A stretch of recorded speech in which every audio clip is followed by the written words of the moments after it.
আমরা আবার এগুলো আবার দেখে ফেলি ফ্রেশটি আপনাদেরকে কালার গুলো আবার দেখিয়ে দিচ্ছি। প্রথমেই একটা হচ্ছে ব্ল্যাক এর সাথে রেড এর কম্বিনেশন দেখাচ্ছি, যেটা আমরা পেয়ে যাচ্ছি জাফরান সিল্কের মধ্যে, রাইট? জাফরান সিল্কের মধ্যে পেয়ে যাচ্ছি। এটার প্রাইসটা পড়ে যাচ্ছে কত আপু? এটার প্রাইস অল টুগেদার 4000 টাকা পড়ে যাচ্ছে। আর আপনি যদি হচ্ছে ইনারটা স্কিপ করেন সেক্ষেত্রে প্রাইস পড়ে যাবে মাত্র 3000 টাকা। এরপরে চলে যাচ্ছে একটা খুবই লাইট কালার সাথে ডিপ কালারের কন্ট্রাস্ট, একটা লাইট অ্যাশের সাথে ব্ল্যাক এর কন্ট্রাস্টটা দেখাচ্ছি। এটার প্রাইসটা কত পড়ছে আমাদের? এটার প্রাইসটা পড়ে যাচ্ছে 3500 টাকা হোলসেল। আর আপনি যদি ভেতরে ইনারটা স্কিপ করেন সেক্ষেত্রে প্রাইস পড়ে যাবে মাত্র 2500 টাকা।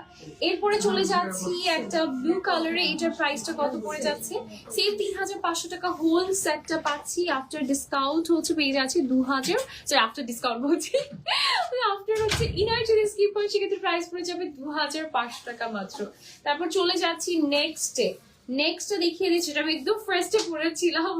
এটা হচ্ছে নুডের সাথে রেড মেরুনের একটা কন্ট্রাস্ট থাকছে। এটার প্রাইসটা 3500 রেগুলার। আফটার আমরা যদি ইনারটা স্কিপ করি তাহলে প্রাইস পড়ে যাবে 2500 টাকা মাত্র। ওকে, সো আর এটার প্রাইস হচ্ছে অল টুগেদার কত দিন বলেছিলাম? সেম, তাই না? 3500 টাকা হচ্ছে অল টুগেদার থাকছে, চেরির মধ্যে পাচ্ছি। আর ভিতরে ইনারটা যদি স্কিপ করি সেক্ষেত্রে প্রাইস পড়ে যাবে 2500 টাকা। সো আজকের জন্য বিদায় নিয়ে নিচ্ছি, আল্লাহ হাফিজ।